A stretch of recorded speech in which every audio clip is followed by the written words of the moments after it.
Hello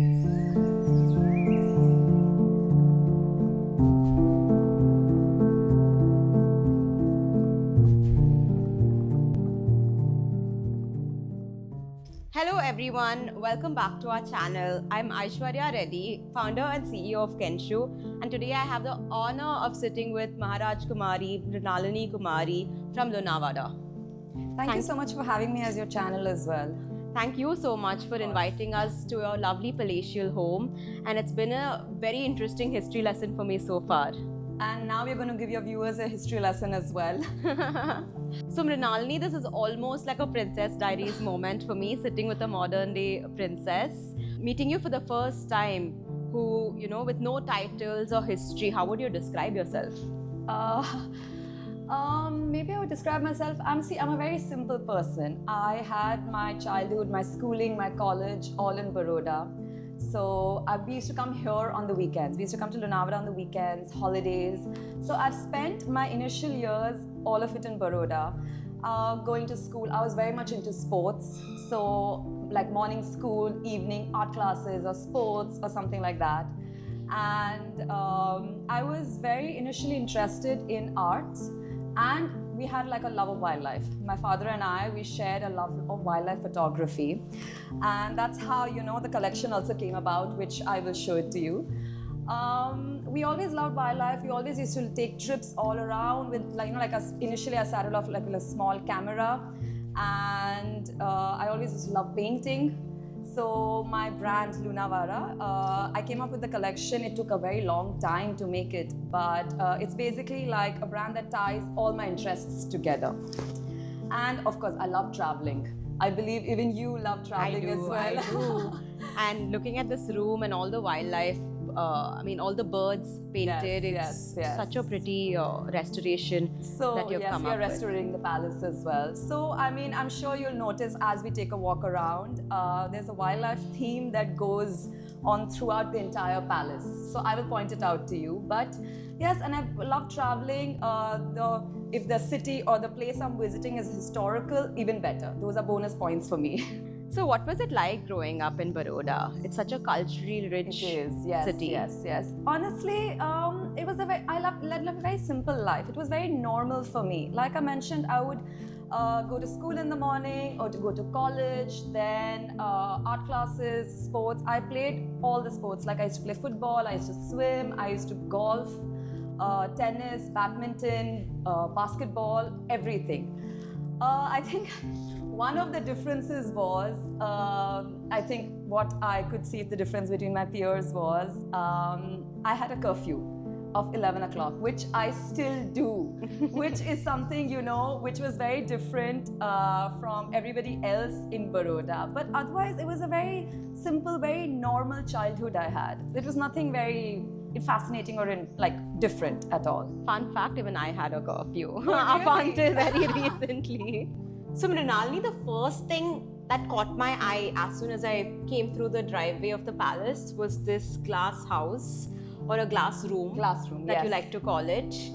We were coming down and we noticed these tiny glasses with bird paintings, and I was looking there and I was just looking up in awe, thinking, what is this place? It looks so magical. So tell me more about it. How did you restore it? So this was one of the most ambitious projects I took on. There are about 1,000 glass paintings, and there are about 11 panels and 60 pieces per panel. Each of them has a theme. So these are doves and pigeons, these are woodpeckers, we have water birds at the back, we have birds of prey. So each panel has its own theme, and they're all done by a junior of mine called Astha Patel. She studied fine arts in MSU, and I saw her work on Instagram and I contacted her and she visited and she's like, yeah, let's do it. So it's been a journey. Each painting is actually very close to the original composition that was there. So we tried to keep it as close to what it was, because the original paintings were really destroyed because of water seepage and sunlight. So they'd all faded. You could make out the composition a little bit, but not much. It was not that visible. But you can see over here These are the old panels. These were not damaged at all. So you can see some birds still there. You can see the Saras crane. You can see a couple of wildlife paintings, a couple of floral paintings here. So we've kept this to, show our guests this is how it was. And it was all done locally. Most of it is done by local artists. You can make out with the slight, folk painting references to the faces. You could see the expression. Yes. They are not exactly how birds should look like, but it's their slight difference. So when we were doing it up, so we cut the glass pieces, I numbered them, I removed them, sent it to Astha, she painted it, packed it, sent it back to me, and then we installed it. So we've done panel by panel, and that's how I still don't feel the room is finished. I still feel there's a little bit something remaining. But yes, even the glass flooring that you're walking on, these are about 200-year-old glass tiles that we had taken out and we've laid them all again. Beautiful. Even when you see this room, the brackets, each one of them has a different bird on it. There's a different bird carved into it. So those ones have peacocks, that one has a hen, these are parrots over here. So they're all different birds.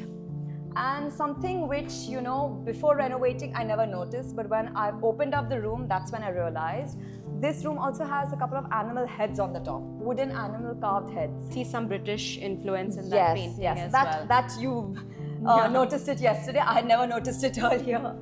But yes, so that's a painting that we have left completely untouched. We haven't even polished it. It's just there. And we also, all these mirrors are also the same original ones. You can see it's not much mirror-like now, but this is what there was and we haven't changed it. And I know your grandfather was engaged. Yes. I have a couple of old photographs so he was seated actually there. Oh, wow. I have a couple of old photographs of how this room used to look like. All over the palace when you're walking, you'll notice that there is some wildlife either carved into the doors, into some wall paintings. There'll be small animal heads somewhere, even in the facade actually. That is something that I've recently discovered. So the facade, I was just photographing it one day and I noticed there are small animal heads carved into the facade as well. Wow. So I'm not sure if this is actually true or not, but I just read on the internet somewhere that having lion heads in, like your entrance or facades or at any entry point actually helps with protecting the place. So I'm not sure whether it's true or not, but there are a lot of lion heads here. Even we believe in, putting up a scary face outside the house. Yes.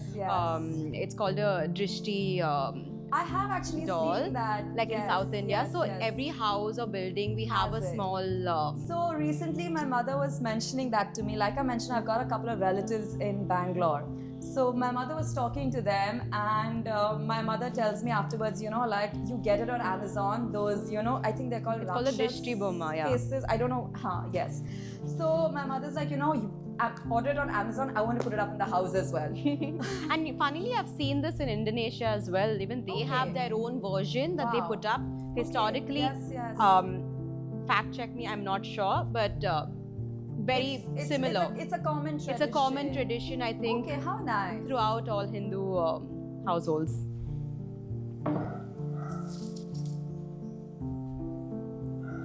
So this is a black marble vase that we have created, which is called our Rainforest collection. It has these tiny bugs running through the vase to depict various insects found in a rainforest, and I thought it would tie perfectly well with the Lunawada Palace and their amazing collections that they've come up with at Lunawara. And I just noticed that it's super similar to this pillow cover from the Lunawara's previous collection as well. So did growing up around heritage and architecture shape your interest in design? Of course, yes, definitely. So it never really felt like it was two different, paths, because I was so used to it. Like, I would be walking around and, suddenly my mother would point out, oh, look at that. And that's something like, like a different kind of a carving or a small wall painting or something like that, which we've never noticed. Then together, we would do a little research. Oh, this could have been done at that point by local artists or something like that. Or my father, would be taking a walk around. He'll discover something new and then he'll come and tell me and my mom, okay, oh, come have a look at this. It was always a part of life. It was never, oh, this is different or that is different or there is some segregation between it. I was so used to it that it was never anything different at all. And it almost came naturally to you, I'm guessing. Naturally, yes. So sometimes, like I've shown you the library, so my mother would be reading books over there. She would go through old gazetteers and she would find a fun fact about some ancestor which, we've never known. And like we would, do more research about it and figure it out then. Mrinalini, we are from the same generation, and we have one thing in common, that we both are in, the design field. Yes, and we're both building our own labels. How does it feel like to come back to India after studying abroad and starting your own label? So I always knew I was going to come back. I had gone to Italy, to get more experience, a little bit more exposure, maybe become a little bit more independent. But I always knew once I finished studying, I am definitely going to come back. And I came back right as COVID hit. So, all the lockdowns and everything were actually very useful to me. So when we came to Lunawada, everything was shut. Everything we had it, we had stored everything in stores. All our old documents, all our old photographs, everything was packed in trunks and stored in stores.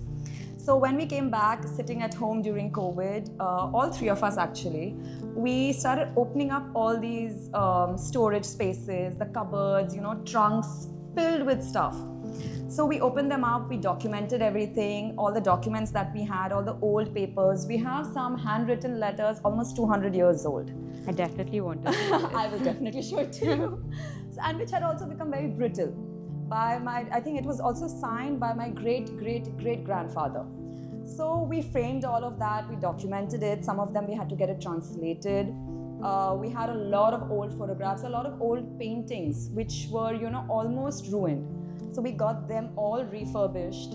So we spent a lot of time, doing up all of that in the last couple of years. It was a change, of course, studying in Florence and then coming back home and directly into lockdown. But I think we managed well. And I can tie a parallel because we opened Khenshu 4 months before lockdown hit. Oh, really? But I think the whole COVID phase was very constructive for us as well to rethink what we were doing. We couldn't open our, retail establishment because it was in a mall and malls had to shut down at that point of time. But we got into, putting up our brand online. We got a lot of inquiries and orders from the US because there was a supply chain shortage at that point of time. Okay, makes sense. So built a whole new set of clientele. We built a digital identity.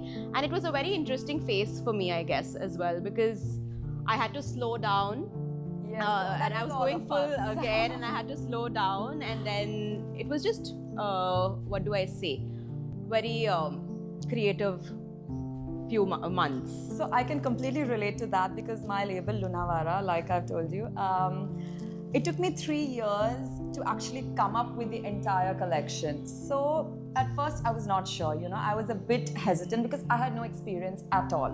I'd studied, of course, but I had no experience. So my mom was like, why don't you just make one painting? Start with one painting. And I did one of the tigers, my first tiger. Actually, that tiger was actually photographed in Nagarhole National Park in Kabini. Super close to where I come from. So the collection, how it came about is, like I mentioned, we were into wildlife photography. We had taken multiple trips all over. Me and my father, it's like I wouldn't say we are photographers, we are still amateurs, but it's one of our favorite hobbies.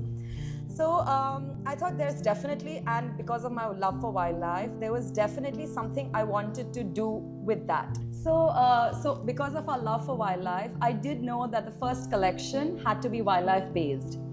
And actually I think when I was very young, I was about in 7th or 8th grade, after a very memorable trip to Tanzania, I had actually clicked a lot of photographs then, of course. And with my parents' help, I actually had printed out cards, greeting cards and calendars and distributed them amongst family. So since then, I knew if whatever I do eventually in my life, it will revolve around animals, any which way. So when I started like this thinking, like what can I do? I thought might as well design a collection around all the wildlife photographs I've taken. And still I was a little hesitant. My mother was like, just paint one painting and then take it from there. So I painted one painting of the tiger I mentioned, and it turned out pretty decent. So then I designed an entire collection around that. And of course I painted more wildlife, painted zebras, leopards, tigers, black bucks, giraffes. So that's the first collection. Also, a lot of the wall paintings in the Lunawada palace have made it into my collection. So there's very beautiful wall paintings, ceiling paintings, floor carvings. Even the facade has very beautiful, intricate floral motifs. So they've all made it into my collection. So the collection is basically like a combination of wildlife plus the place I grew up in. So if you see this cushion as well over here, so that's of course one of the motifs, zebra from Africa. And the corners that you see are actually wall paintings. So I have documented it, photographed it, painted it out, and included it in the collection. How interesting. Is employment in craft revival something that you're consciously tying into your work? So see, Lunawada was a trade town. We are very close to Rajasthan, we are very close to Madhya Pradesh, and obviously most of Gujarat as well. So it was more of a town where, merchants would come and sell their produce or their products or grains or anything at all. So before I started my label, I thought, why not incorporate or why not, revive or boost a local art or craft? And I did really look. Like in COVID time, I really hunted for, something that I could work on. But I never found anything. It was more our records of, maybe this community coming and selling this produce, or this certain people coming and selling these kind of grains. We had records of very big markets, very old godowns, and records of, products being sold as well, but no craft at all. So I thought, why not, start a label which is very centric to my house, my town, something that actually, is like a homage to where I've grown up. So I am in the process of training a couple of women who, have like they earn money sitting at home. They earn, revenue sitting at home. We've actually supported a lot of widows as well, like with sewing machines or classes, stitching classes, which happen quite a lot over here. So I am trying to, build up sort of a community. It's going to take me a while because it was never there. So I'm introducing something completely new. So it's going to take me a while, but yes, we are doing it. And I'm all for woman power, so. Oh, yes. In love with this idea. So we do a lot. We're trying to support the community as much as possible. During COVID time as well, my father was, supportive to a lot of locals here as well. We do a lot of social work as well, but there's something my father says, the reason we don't really talk about it, or I don't want to talk about it, something that he says, your left hand shouldn't know what your right hand gives. So it's just something which is very personal to us, and we don't mention it to anybody. That's the way to go. Yes, completely. So Mrinalini, are there any certain rituals that you follow to cleanse the energy of the space? I ask every single guest of mine this because I'm just super curious to know what they used to do in royal households back then. So I'm sure you've noticed we have our Kuldevi's temple in our compound itself, and we do the aarti morning, evening. We still have the same Rajpurohit family that does all our pujas, and they have been doing our pujas for generations. It's been the same family. Also, all the rituals like the Dashera Puja, the Satyanarayan Katha during Poonam, we meticulously follow all of that. We still have it exactly the same way that used to be done. In fact, the Holi Puja is done in the exact same spot since generations, and my father still does it exactly there. So we follow exactly what used to happen before. We've not made many changes. Of course, yes, there are certain changes with time and the weather and everything, but nothing really. Also, something that we do every day is dhoop. I'm sure you experienced it. Yes. So we do dhoop every day in the evening because I generally feel that it creates a lot of positive energy. It cleanses spaces, like you mentioned, and it also it creates a lot of a very relaxing environment, a very peaceful environment. So that is something that we've been very meticulous about, and it's done every day. So, Mrinalini, do you see the palace as a preserved space or more of a living space for you? Actually, neither. I see the palace as another family member. So Interesting. it literally feels like a family member that's been in the family for generations. Ever present, ever standing. So funny thing is, a couple of years back, I think in 2021, Gujarat was hit by a cyclone. I mean, we didn't have like a cyclone, but cyclonic winds and very heavy rains and everything, unseasonal, of course. And in the middle of the night, around I think about 12ish, 1ish, our beds vibrated. So we assumed, in the oldest portion, something has collapsed. So obviously we didn't go that time. And the next day morning, we went to check it out. 2 floors had completely collapsed because of the heavy rains. And I was standing over there and I was sitting and I was sobbing. I was sobbing so much because it literally felt like either a family member's injured or died or something like that. It was that upsetting. And like my mom and my father like, why are you crying so much? They were alarmed because they assumed something else happened. But it was just so heartbreaking to see such an old property, such an old part of history just come down with rains. And I also personally feel that every space, has a personality of its own. Yes, has definitely, an energy of its own. So that's why restoring this place is so close to my heart, because it's it's restoring like a feeling almost. How I would love to know more and how my ancestors lived. Like if I'm sitting in a room, I always imagine, how my ancestors would have lived. Like this room you're actually sitting in, it was not a sitting room. It was actually a library. So this was actually used as a library. All the walls were lined with books and all the arches were open. Of course, because of the weather, we have to, shut it out. But this was actually one of the main palace libraries. How interesting. And I know that you have a very nice library. Yes. Your mother But that's actually just a portion of it. This room used to be filled with books. Wow. I was just asking you to pick all the antique books for me. Yes. And just like holding a part of history felt so surreal to me. So that's all my mom. The library is her baby. And if anytime anybody comes, I have to show it to them, otherwise she gets mad at me. I think you're the perfect person for me to ask this. How do you differentiate between what to recreate and what to reinterpret? That is actually an extremely good question because it's extremely difficult as well. So see, a lot of the whole palace actually was built back in the day. And it was built with craftsmanship and techniques and workers which were present at that point. Now to redo it or try and recreate similar designs, patterns, even wall paintings is extremely difficult. Difficult, but sometimes impossible as well. At times, I would find people, who would actually be able to do exactly the same thing. But there are times when the technique is extremely outdated as well. There is nobody, no expertise, no one knows how it was done. Like the glass room that I showed you. So the original ones were actually tempera on glass. But the new ones that we have done are actually oil. It was not possible to use the same technique at this day and age, especially with this weather. So there are some things that you have to keep in mind. And this is actually me and my father have very intense discussions on this, because I tell him, I know it has to look like this. I want it like this. And he tells me, that's just not possible. I cannot do that. No one exists to do this exact same technique to give you this kind of an effect. So me and him, we don't argue, I would say, but there are very tense discussions that we have in this house about that.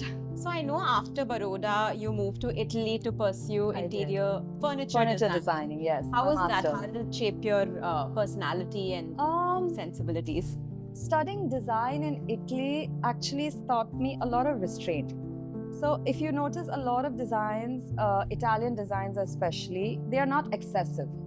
They are very sleek. They are very, if a design element does not, like an element or a motif does not make sense in the overall design, if it's not required, then it doesn't need to be there. So it's not excessive. Luxury in Italy is not excessive at all. It's very restrained, very minimal. Very functional. Very functional, yes, definitely. But in India, what I've realized is all our designs are very art and craft based, especially, all the old furniture that we have. It's also rooted very much in history as well. So a lot of pieces, all the pieces actually, each piece has a story of its own. That's what we say in Khenshu as well. Each space, each product, each piece has a story of its own, and it has like a life of its own. Yes, and I've seen some of the products, and I was just going through the website before you were coming here, and oh my God, they were beautiful products, beautiful marble hues and everything.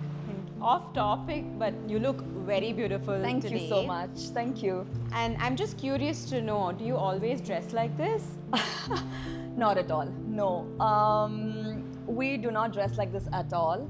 We dress up very lightly. We do not, this is a very heavy sari with jewelry and my hair done and everything. We are not so dressed up. We dress up pretty normally. I'll be wearing on probably a jeans and t-shirts all around.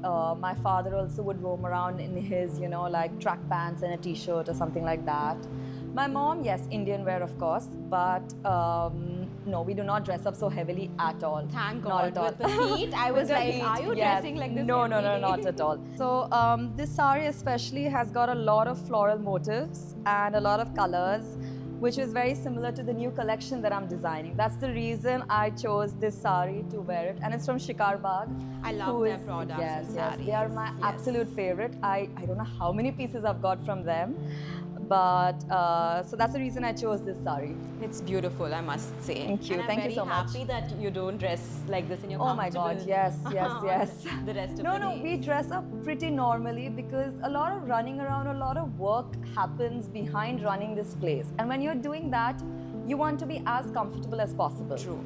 And I've noticed that you're super graceful in whatever, whenever you're carrying the sari around, whatever you're doing. I'm just I'm so used to it. It's become like, like an everyday affair of wearing on saris. So I'm pretty used to it at all. My last question to you today, what does legacy mean to you personally in today's day and age? Legacy to me means carrying forward the values, the traditions, keeping in touch with the history, because living in such a place, it's very difficult to not be, not carry it forward, not keep in touch with the history, but also still maintaining a sense of individuality. You have to add to it. You can't just, stick to the history and that's about it. You have to add your own style, your own stories to the legacy itself. It's also, I have to add, it's also in hospitality, maintaining the property, running it.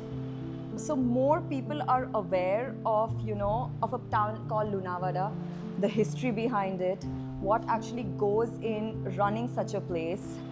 So maintaining all of that while still adding a little bit of myself into it, I think that's what probably legacy would mean to me. So Mrinalini, how does it feel like being responsible for restoring something so historic at such a young age? Very daunting, extremely daunting. We've had a lot of architects, a lot of people generally, come and see the place and I show them and I tell them my vision. And they're always like, oh my God, this is such a big task. Oh my God, this is such a big task. And it is. But it's more about the fact that you enjoy the process. And I love the process. Every time you discover something new, you go through something, which you did not realize was there. And I love the process completely. And I do know it's an ongoing process. It's not going to, it's not like one and done. It's like the restoration is done and that's it. No, because it's an old building, something or the other is always, going to pop up. Some, supposing you open up a wall, open up a room, there are going to be hidden problems, hidden issues that are always going to be there. So it's a very long, very ongoing process. But it's my home. If I'm not going to do it, who's going to do it? And you're an old soul, from what I realize. So I'm sure you're enjoying all of this. And more also, than anything. I truly believe the only way to maintain a property this old is it being in use. If it's being used, if it's being opened up regularly, that's the only way I'm going to be able to maintain it. If we don't do it up, if we don't run it, maybe even if we don't run it as a hotel, but if the whole property is in use, then it will be maintained and it will remain like that for a long time, hopefully. Mrinalini, what's your long-term vision with the palace? We do plan to convert it into a hotel once we renovate the entire thing.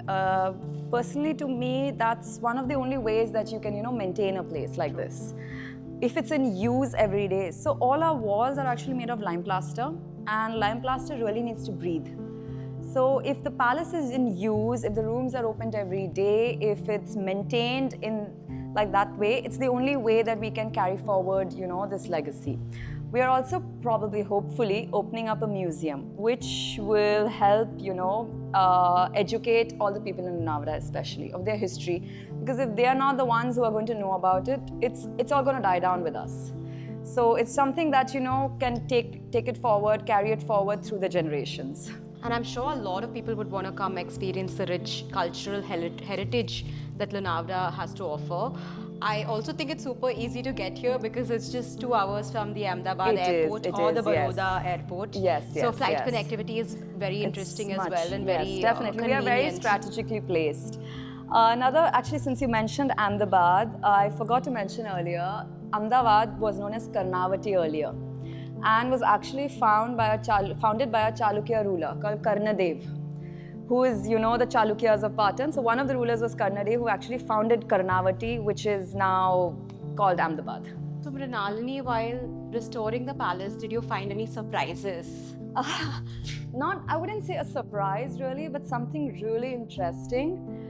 Throughout the palace, maybe the wall paintings, some of the carvings on the doors, the door frames, had a certain element or, certain animals carved into it.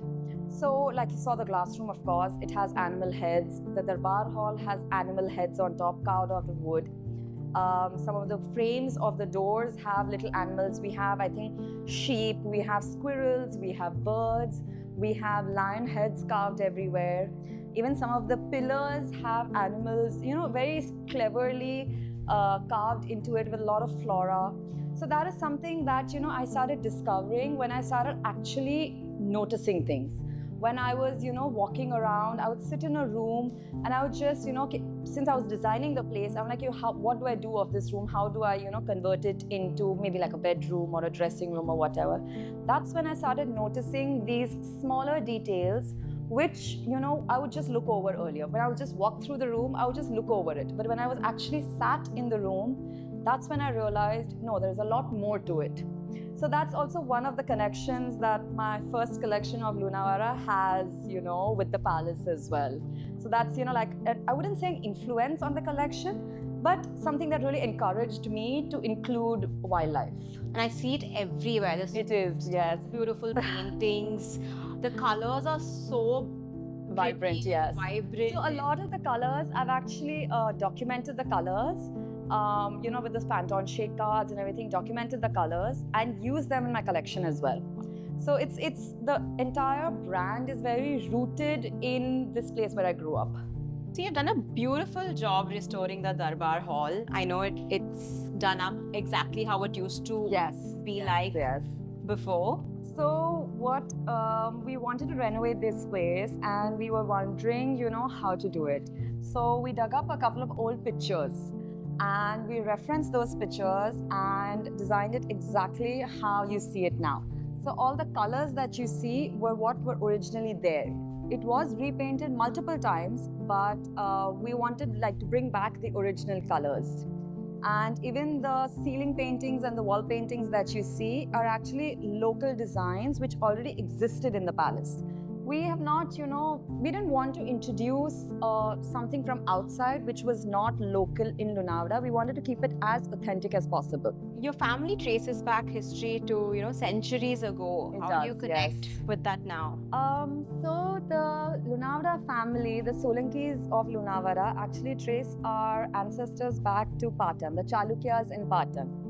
So one of the brothers in 1224 actually shifted close by here. There's a small town called Veerpur. He came there in 1224, and in 1434 is when the construction of this palace began. Patan, as you famously know, the Chalukyas ruled there, and one of the most famous rulers was Siddharaj Jai Singh. And during his reign, his rule, it was said that Gujarat lived its golden years. The Solanki school of architecture actually originated there. So in 1025 was when Muhammad of Ghazni had actually attacked the Somnath temple. And obviously the attack was unsuccessful, but the temple was actually very badly damaged. And at that point, Bhim Dev the First was actually the one who renovated the Somnath temple, and that's where the Solanki School of Architecture began. And under that school, these days, you see the monuments of Rani Ki Vav, you see the Modhera Sun temple, you see even I think the Dilwara temples, the Jain temples, were all built in that same category, in the same style of architecture, and all built by the Chalukyas. So that way we have a very rich history, and unfortunately the Chalukyas of Patan were defeated by Alauddin Khilji in around I think it was around the early 13th century. So around the same time is when one brother came here. So that sort of the history overlaps a little bit. And the construction of this palace started in 1434, which makes our oldest portion almost 593 years old. Oh my God. So it's in ruins, unfortunately. Like, there's not much, can be done about it, but we do have that. And as and when each ruler started, each ruler came in, new portions of the palace was added. So when you take a walk around, you would see different kinds of architecture, different interests of the rulers reflected in the palace, the interiors as well. Someone who loved wildlife a lot is, you could see, his interest reflect in everywhere. So the palace was built in stages by different rulers. We never had any plans, any details of who built the palace. Was it built locally, or did they get an architect from outside? Which is actually very difficult for us. So while we are renovating this place, we have no mapping, no study, nothing. So initially, we studied the entire place, we mapped the whole thing out, and now we are slowly starting the renovation work. So Mrinalini, I know you're the 45th generation of the Lunawada state. I want to know from you, are there stories, that feel very inspiring from the past that are still relevant today? So the women of Lunawada, the state who got married into our family, did a lot. So my great-great-grandmother, with her own personal funds. So they used to get state funds, and then they had their own personal funds for their own expenditure. So from her own personal funds, she built a Kanyashala, which is a girls' school. So at that time, this was almost what I would say 75 to 100 years ago. So at that time, building a girls' school, which was just for girls, was not something that was done very often. So she built a girls' school. She also built a dispensary, which actually till date, it's right at the entrance of the palace. Till date, it used to be used for COVID testing. So all Lunawada's COVID testing used to happen there. She also built a high school. So it was called SK High School, and it is still very much functional. It's also a very beautiful old building that we have. So that was a high school that she built at that point with her own personal funds.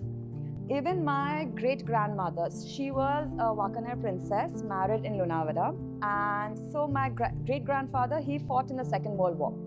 So when he was at war, he had gone to a fight, there was a plague that had hit the villages around Lunavada. So my grandmother herself personally would go visiting them every single day, because she was the one who was handling all the state affairs. Like, with the help of the Diwan and her staff, she was handling all the state affairs, like in absence of my great-grandfather. So she would personally go and visit these villages and check on the people and provide them with everything. We also, during a very short period of a famine, she also made like a 1,000-acre lake. It's called Vadadri, and it's also called Swarup Sagar. So she made that lake to help with the famine-related problems that were occurring. And that lake is actually still there, and it's a heaven for bird watchers, for birding. And I know you are very interested in... the glass room really reflects that as well. So I keep on joking with my mom, if we ever get someone who's really interested in birds and they can't identify a bird from a photograph or a painting or a picture, they should just go sit in that room and, just sit and point out, okay, this one has this features, this one has this color, so they can figure out what bird they are. It's been such an amazing 2 days spending Yes, time it was with lovely you and your having you as family. well. And I feel like whatever little part, I can play in the rest, say, the final process, I would love to be a part of it. Definitely. And yeah, it's been a history lesson for me so far. And I've just been in awe the whole time. Now you have to come back in winters or hopefully after we open the hotel, so I can feed you more good food and host you much better. The best food I've had, I must say, the best Thank food you I've so had. much. Thank you so much, Mrinalini. Thank you so much for having me as well. Thank you.